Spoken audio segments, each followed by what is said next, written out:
Hello dear students, welcome back to another lecture of matrices and determinant। अभी पिछले lecture में हम लोग डिटर्मिनेंट का चैप्टर ख़त्म किए।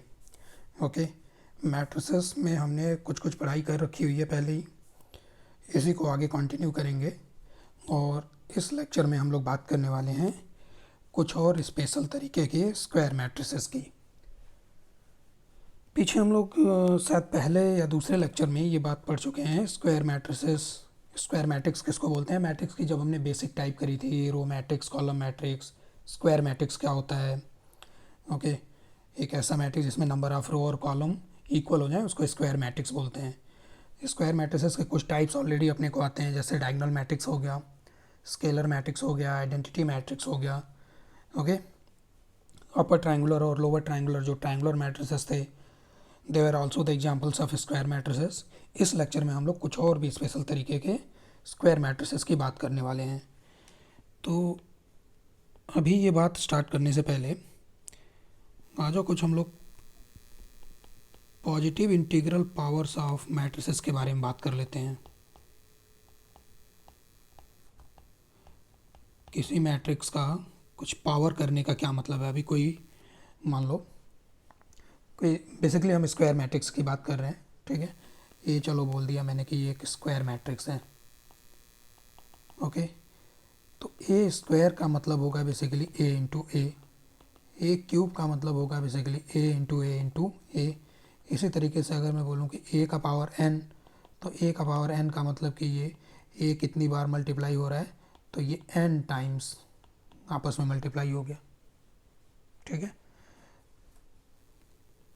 ओके, अगर मैं बोलूँ कि चलो ए कोई स्क्वायर मैट्रिक्स है, उसका पावर एम है, फिर मैंने एक और दूसरा मैट्रिक्स लिखा ए टू द पावर एन, तो क्या इसको ऐसे लिख सकते हैं, ए का पावर एम प्लस एन करके। जो बेसिक लॉज ऑफ एक्सपोनेंट हमने पढ़े थे छोटे क्लासेस में, मैट्रिक्स के ऊपर भी मल्टीप्लिकेशन में वो अप्लाई हो जाएगा, है ना। जैसे अगर मैं बात करूँ ए टू द पावर एम और उसका होल का पावर एन, तो ये पावर का पावर क्या होता है, आपस में मल्टीप्लाई होता है। ओके, ऑब्वियसली यहाँ पर एम और एन जो है वो पॉजिटिव इंटीजर्स मैंने उठाए हैं ना, फ्रैक्शन नहीं होगा। अभी स्क्वायर मैट्रिक्स का पावर 1/2 करें, है ना, स्क्वायर रूट लें, तो ये सब चीज़ का कोई मतलब नहीं है, ठीक। तो ये तो बात हो गई पॉजिटिव इंटीग्रल पावर्स की। ओके, अब जो हमारा पहला स्पेशल मैट्रिक्स है वो मैंने नोट कर रखा है यहाँ पर, आइडेम्पोटेंट मैट्रिक्स। अब आइडेम्पोटेंट मैट्रिक्स क्या होता है भैया? तो एनी स्क्वायर मैट्रिक्स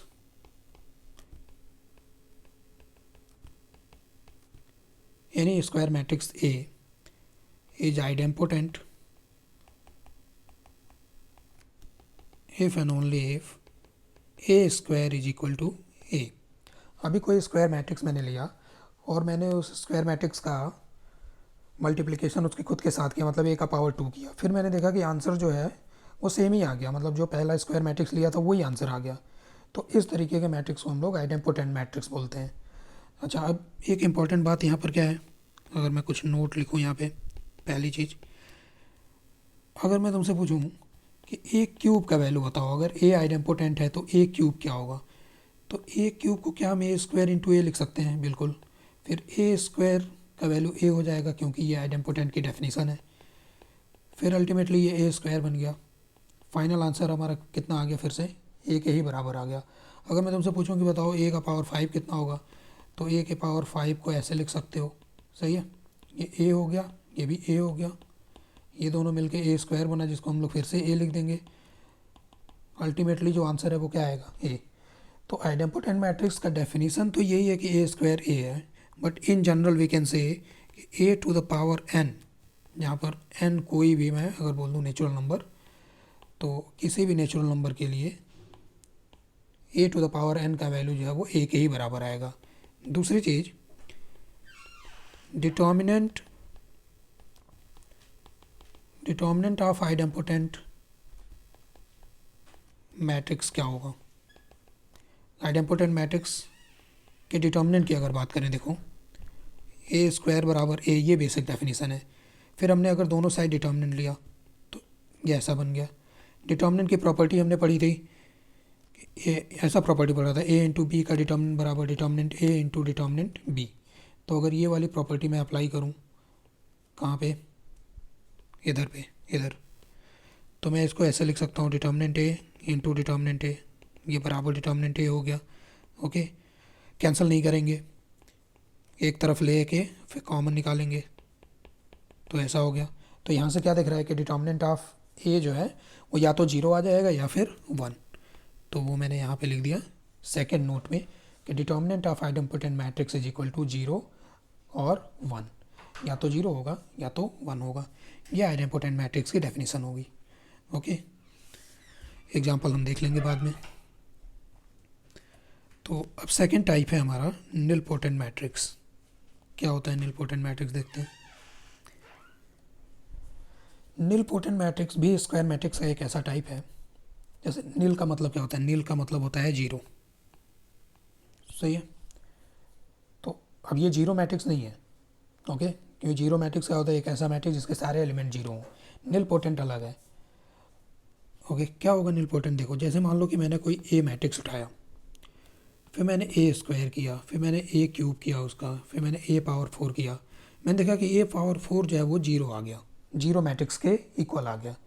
लेकिन ए पावर 3 जो था वो 0 मैट्रिक्स नहीं आया। मतलब पहली बार जब मैंने 4 पावर किया तो आंसर जो है वो 0 आ गया। तब मैं बोलूँगा कि ए इज निलपोटेंट ऑफ ऑर्डर 4। ये ऑर्डर ध्यान रहे, ये जो 4 ऑर्डर मैं बोल रहा हूँ ये स्क्वायर मैट्रिक्स का ऑर्डर नहीं बोल रहा हूँ, ये निलपोटेंट का ऑर्डर बोल रहा हूँ मैं। अगर मैं बोल रहा हूँ कि ए निलपोटेंट मैट्रिक्स है 4 ऑर्डर का, इसका मतलब कि ए का पावर 4 पहली बार 0 मैट्रिक्स बना। अब एक बार जब ए का पावर 4 0 बन गया तो अब मैं ए का पावर 5 करूँगा तो ए का पावर 5 को मैं ऐसे लिख सकता हूँ, सही है। तो इसका आंसर भी क्या आ जाएगा 0। ए पावर 6 भी क्या आ जाएगा 0, मतलब इसके आगे वो सारे 0 ही आते रहेंगे। ओके, तो कैसे लिखूँ डिफिनीशन में इसका, तो चलो ऐसे लिख लेते हैं। If A is nilpotent matrix of order m, then a to the power m is equal to 0 and a to the power m minus 1 is not equal to 0। इस बात का मतलब समझ लो, अगर मैंने बोला कि निलपोटेंट मैट्रिक्स का ऑर्डर जो है m है, तो m से पहले पावर जब होगा, मतलब m माइनस 1 m माइनस 2, इन सब पावर के लिए वो 0 मैट्रिक्स नहीं बना होगा। वो जब पहली बार 0 तभी बना होगा जब पावर m किया गया। एग्जाम्पल से बेहतर समझ आएगा। जैसे अगर मैं एग्जाम्पल की बात करूं, तो मान लो मैंने एक मैट्रिक्स उठाया a equal to, first row ले लिया मैंने 1 1 3, सेकेंड रो ले लिया 5 2 6 और थर्ड रो ले लिया -2 -1 -3, ठीक है। अब आ जाओ ए स्क्वायर कर लेते हैं। तो ए स्क्वायर का मतलब 1 1 3 5 2 6 -2 -1 -3 1 1 3 5 2 6 -2 -1 -3। ओके, मल्टीप्लाई कर लो। तो ये मल्टीप्लाई करना खुद, या चलो करके देख लेते हैं। 1 5 हो गया, 6 -6 0, रो बाई कॉलम। आई होप तुम्हें याद होगा मल्टीप्लिकेशन कैसे करते हैं मैट्रिसेस का। नेक्स्ट आ जाएगा 1 और 2 3 -3, ये भी 0 हो गया। इसका नेक्स्ट भी 0 आ जाएगा, फिर आ जाएगा 3, उसके बाद भी 3, फिर आएगा 9,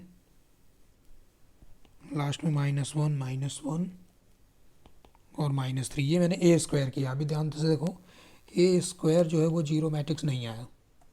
अब आ जाओ ए क्यूब कर लेते हैं। तो ए क्यूब का मतलब ए स्क्वायर इंटू ए, सही है। तो ए स्क्वायर का वैल्यू रख लिया 0 0 0 3 3 9 -1 -1 -3, और फिर ए का वैल्यू 1 1 3 5 2 6 -2 -1 -3। ओके, अब देखो ए क्यूब किया पहले रो का, तो जब 0 ही 0 है, सारे एलिमेंट रो कॉलम में मल्टीप्लाई करेंगे सब 0 बन जाएगा। फिर सेकेंड रो फर्स्ट कॉलम लिखो, 3 और 15 हो गया, 18 - 18 ये भी 0, 3 और 6 9 - 9 0। ठीक है, तो ये करके देखना, ये सब आ गया 0 के बराबर। अब ए क्यूब जो है वो 0 मैट्रिक्स आ गया। ए क्यूब पहली बार 0 हुआ, लेकिन उससे पहले अगर मैं बात करूँ ए स्क्वायर की तो वो 0 नहीं हुआ था। तो इसलिए अब मैं बोलूँगा इसका आंसर कि A is nil potent matrix of order 4।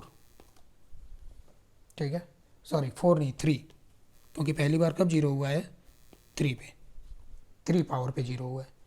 Okay, तो आई होप समझ में आया होगा। एक और अगर मैं बात करूं इसके डिटर्मिनेंट की कि नील पोटेंट मैट्रिक्स का डिटर्मिनेंट क्या होगा हमेशा, तो नील पोटेंट मैट्रिक्स का determinant is always 0। Determinant of nilpotent matrix is 0। कैसे? क्योंकि फाइनली तो a⁴m बराबर 0 मैट्रिक्स तो हो ही रहा है ना। अगर दोनों साइड में हम लोग डिटर्मिनेंट कंसिडर करें तो 0 का डिटर्मिनेंट, 0 मैट्रिक्स का डिटर्मिनेंट 0 आ जाएगा, और यहाँ से अल्टीमेटली डिटर्मिनेंट ऑफ ए बराबर 0 हो जाएगा। ओके, अब थर्ड टाइप है हमारा इनवॉल्यूंटरी मैट्रिक्स। इनवॉल्यूंटरी मैट्रिक्स इसको बोलते हैं। तो N E square matrix A is involuntary if and only if a square is equal to identity। देखो, जब a स्क्वायर a के इक्वल होता था तब इसको हम लोग आइडेम्पोटेंट बोलते थे, आइडेम्पोटेंट। जब a स्क्वायर i के बराबर हो जाएगा तब इसको इनवॉल्यूंटरी बोलेंगे। ओके, बहुत लोग इसमें कंफ्यूज होते हैं, तो कंफ्यूजन तुम्हें ना हो इसके लिए अगर मैं तुम्हें बताऊं कुछ ऐसे याद रखने का तरीका। आइडेम्पोटेंट एक इंग्लिश का वर्ड है, अगर तुम डिक्शनरी में इसका मतलब खोजोगे तो तुम्हें मिलेगा मैथमेटिक्स में बेसिकली यूज होता है एक ऐसा ऑपरेशन जिसको बार बार रिपीट किया जाए तो कुछ फ़र्क ना पड़े, मतलब उसका जो रिजल्ट आए वो सेम ही आता रहे, तो इस चीज़ को आइडेम्पोटेंट बोला जाता है। तो ए स्क्वायर में यही तो होता है, ए स्क्वायर ए है तो ए क्यूब भी ए रहेगा, ए पावर 4 भी ए रहेगा, कुछ चेंज नहीं होगा, है ना। तो इस तरीके से याद रखने का ये तरीका है, क्योंकि दोनों का जो स्टार्टिंग है वो आई से ही है। ठीक है, तो इनवॉल्यूंटरी के लिए आई समझ लो, इस तरीके से याद कर लो इसको। अच्छा भैया, ये तो डेफिनेशन हो गया। अब मैं इसके डिटर्मिनेंट की बात करूँ अगर, कि डिटर्मिनेंट का वैल्यू क्या आएगा, तो करके देखो। ए स्क्वायर बराबर आइडेंटिटी है, आई होप तुम्हें पता होगा। आइडेंटिटी मैट्रिक्स का डिटर्मिनेंट हमेशा 1 होता है, चाहे वो 2 ऑर्डर का हो चाहे वो 3 ऑर्डर का हो। ओके, तो अगर डिटर्मिनेंट लिया वो दोनों साइड में तो ये बन गया, इसकी जगह पे हमने ऐसे लिख दिया, और यहाँ से हमने देखा कि डिटर्मिनेंट ऑफ ए का वैल्यू जो है वो प्लस माइनस किसके बराबर आएगा, 1 के बराबर। तो ये इनवॉल्यूंटरी मैट्रिक्स का डेफिनेशन हो गया। अब चलो एक क्वेश्चन अगर मैं तुम्हें बोलूँ, if A matrix second order का है, मान लो x1 1 0, okay, is involuntary, find x। Okay, x बताना है, तो बहुत ही ईजी क्वेश्चन है, कर लो। ए स्क्वायर का वैल्यू तुम्हें पता है कितना आना चाहिए, आई के बराबर। अब x1 1 0, x1 1 0, इसको मैंने 1 0 0 1 से इक्वेट करना है, तो ये मल्टीप्लिकेशन हो गया, x square plus 1 x x और यहाँ पे 1। ठीक है, कैलकुलेशन देख लेना। तो ठीक है भैया, अभी कंपेयर किया तो एक्स स्क्वायर प्लस 1 बराबर 1 मिल गया पहला इक्वेशन, एक्स बराबर 0 मिल गया दूसरा इक्वेशन, इसको भी कंपेयर किया तो ये भी 0 और 1 बराबर 1 तो है ही। तो x बराबर 0 अगर यहाँ पे देखो रखें तो ये भी सेटिस्फाई हो रहा है, मतलब अगर मैं इसको अलग से सॉल्व करता तो भी आंसर x बराबर क्या आता, 0 ही आता। तो बस एक्स पता करना था, यही आंसर हो गया। ठीक, ये हो गया, 3 टाइप्स हो गए अभी तक हमने पढ़ा। आइडेम्पोटेंट मैट्रिक्स क्या है, जिसमें ए स्क्वायर बराबर ए हो जाएगा। फिर मैंने बताया तुम्हें नील पोटेंट क्या होता है। नील पोटेंट एक ऐसा स्क्वायर मैट्रिक्स है जिसका डिटर्मिनेंट का वैल्यू हमेशा जीरो होता है, और जब उसका पावर इंक्रीज करते रहेंगे तो कहीं ना कहीं वो एक बार जाके जीरो मैट्रिक्स के बराबर आ जाएगा। तो जिस भी पावर पे जीरो मैट्रिक्स के बराबर आ गया, मान लो 5 पावर पे आ गया, ये पावर 5 बराबर जीरो, तो हम बोलेंगे कि वो नील पोटेंट है 5 ऑर्डर का। और तीसरा हो गया इनवॉल्यूंटरी। अब फोर्थ है orthogonal matrix. Okay, orthogonal matrix का डेफिनेशन क्या है भैया, देख लो। A is orthogonal if and only if A into A transpose equal to A transpose into A is equal to identity। ये डेफिनेशन को अगर कोई मैट्रिक्स सेटिस्फाई कर रहा है तो उसको हम लोग ऑर्थोगोनल मैट्रिक्स बोलेंगे। स्क्वायर मैट्रिक्स का ही टाइप चल रहा है सारा कुछ ये। ओके, तो क्या मतलब हुआ ये, आई होप कि ये डैश का मतलब तुम्हें पता होगा। इसको हम लोग ऐसे भी लिखते हैं और इसको बोलते हैं हम लोग ट्रांसपोज ऑफ ए का ट्रांसपोज है ये। तो एक ऐसा स्क्वायर मैट्रिक्स जिसको उसके ट्रांसपोज में मल्टीप्लाई करें और जो उसका आंसर है वो आइडेंटिटी मैट्रिक्स आ जाए, इस प्रकार के स्क्वायर मैट्रिक्स को हम लोग ऑर्थोगोनल मैट्रिक्स बोलेंगे। ठीक, तो पहले इसके डिटर्मिनेंट की बात कर लेते हैं कि ऑर्थोगोनल मैट्रिक्स का डिटर्मिनेंट क्या होगा।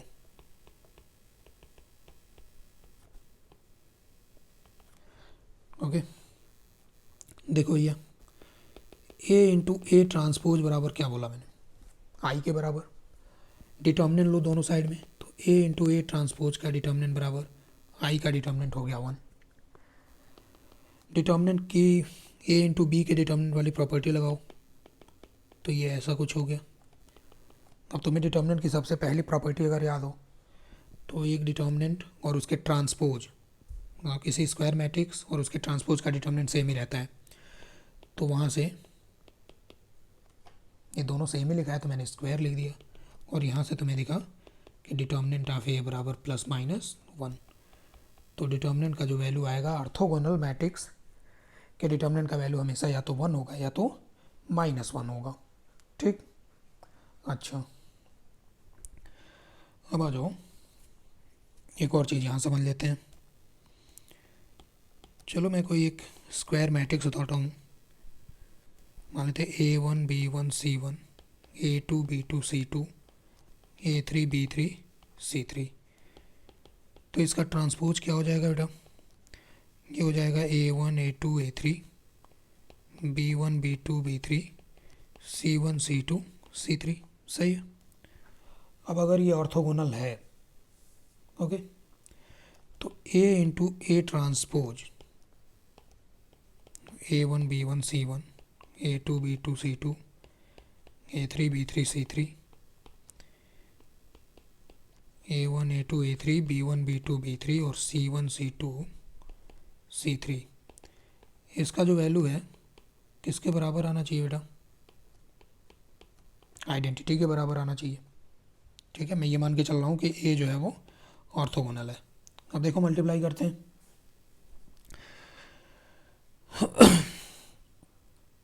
कैसे मल्टीप्लाई करना है, रो बाई कॉलम। ओके, तो करो मल्टीप्लाई रो बाई कॉलम। क्या आ रहा है, first element A1 square plus B1 square plus C1 square, देख रहे, A1 square plus B1 square plus C1 square. Second element देखें तो A1 A2 plus B1 B2 plus C1 C2। Third element की बात करें A1 A3 plus B1 B3 plus C1 C3। Okay, ऐसे यहाँ पर A2 A1 plus B2 B1 plus C2 C1, इधर आ जाएगा A2 square plus B2 square plus C2 square. करना multiply खुद ही।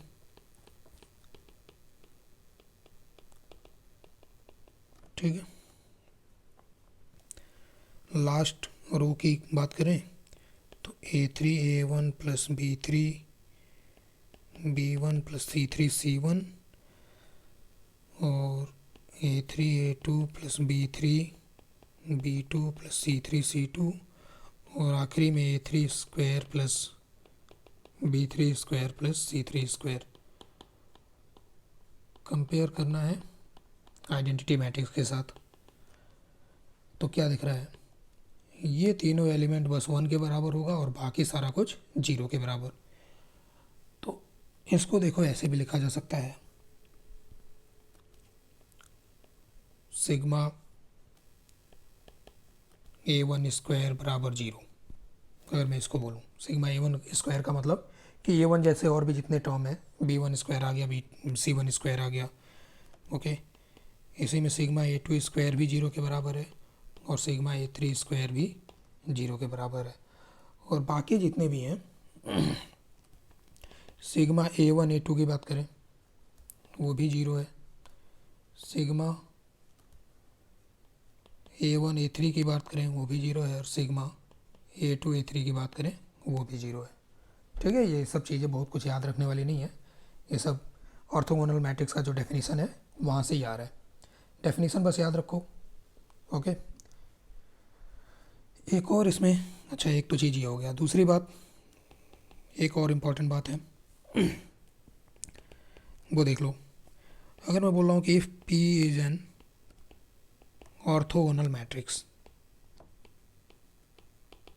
अगर P एक ऑर्थोगोनल मैट्रिक्स है और साथ में Q मैट्रिक्स मैंने ऐसे लिखा हुआ है P into A into P transpose, ठीक है, इस तरीके से कोई एक मैट्रिक्स डिफाइन किया जहाँ पर P के बारे में मैंने बता दिया कि P जो है वो ऑर्थोगोनल है। तो ऐसे में अगर मैं बोलूँ कि Q का पावर 2 बताओ, तो ये जो पावर 2 है वो सीधा सीधा ये जो बीच वाला मैट्रिक्स है A वाला उसके ऊपर अपीयर हो जाएगा। अगर मैं बोलूँ कि Q का पावर 10 लिखो तो ये सीधा पावर 10 जो है वो बीच में ही अपीयर हो जाएगा। इन जनरल अगर मैं बोलूँ कि Q का पावर n लिखो तो ये जो पावर है वो सीधा यहाँ अपीयर हो जाएगा। ऐसा क्यों हो रहा है इसका प्रूफ समझ सकते हो। जैसे देखो, अगर मैं Q स्क्वायर की बात करूँ तो Q स्क्वायर का मतलब Q इंटू Q, तो P transpose into P transpose. तुम्हें याद होगा कि एसोसिएटिव होता है मल्टीप्लिकेशन, कम्यूटेटिव हमेशा नहीं होता लेकिन एसोसिएटिव हमेशा होता है। तो बीच वाले को एसोसिएट किया तो ये तो आई बन गया ना, क्योंकि P क्या बोला मैंने, ऑर्थोगोनल, ओके। तो P एक स्टार्टिंग वाला बचा, बीच में तो ये आई बन गया और A मिलके क्या बन गया, A स्क्वायर। देखो जब पावर यहाँ 2 था तो ये पावर 2 इधर अपीयर हो गया। तो आई होप तुम्हें ये बात समझ में आया। अच्छा, कुछ एग्जांपल ले लेते हैं अभी ऑर्थोगोनल के ऊपर।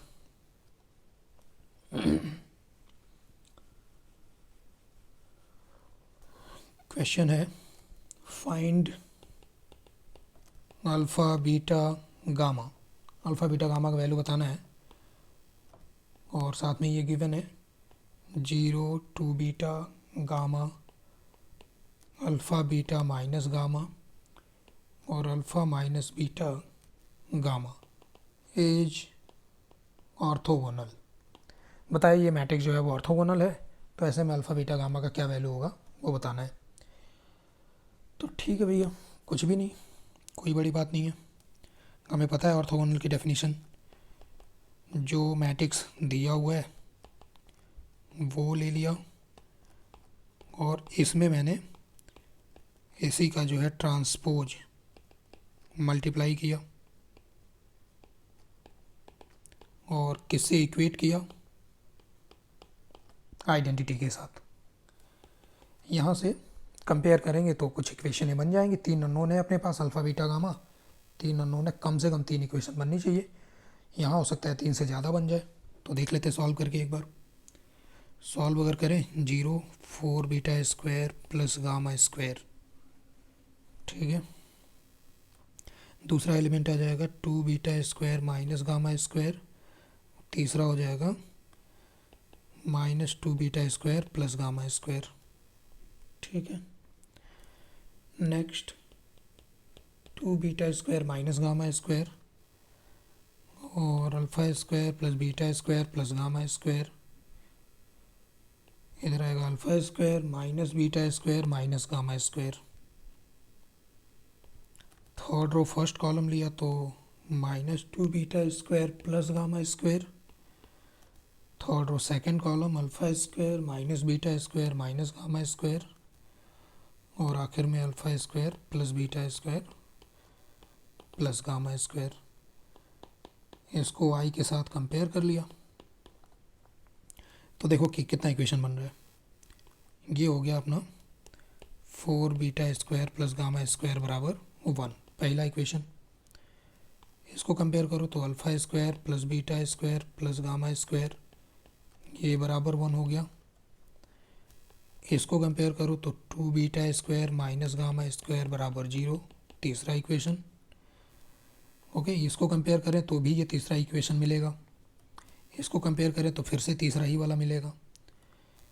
एक ये बचता है alpha square minus beta square minus gamma square बराबर 0, 4 इक्वेशन बन गया।